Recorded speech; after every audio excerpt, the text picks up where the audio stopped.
नमस्ते विद्यार्थी मित्रांनो, basic history चॅनलमध्ये आपले सर्वांचे स्वागत आहे. महात्मा गांधीजीचा जन्म 2 ऑक्टोबर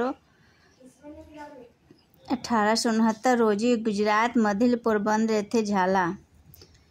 महात्मा गांधीजी हे भारताचे थोर स्वातंत्र्य सैनिक होते.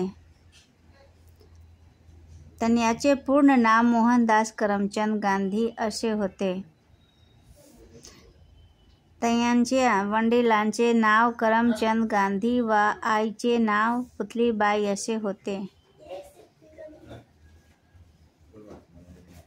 गांधीजींच्या लोकप्रेमाने बापू म्हणत.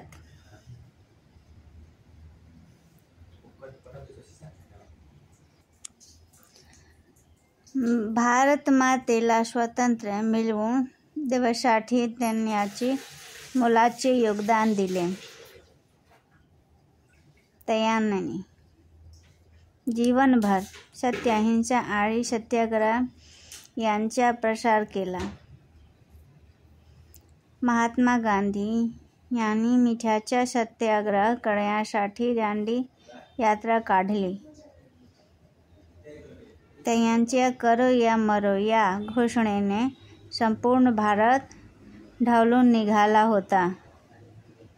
गांधीजींचा 2 ऑक्टोबर हा जन्मदिवस विश्व अहिंसा दिवस म्हणून जगभरात साजरा केला जातो. धन्यवाद.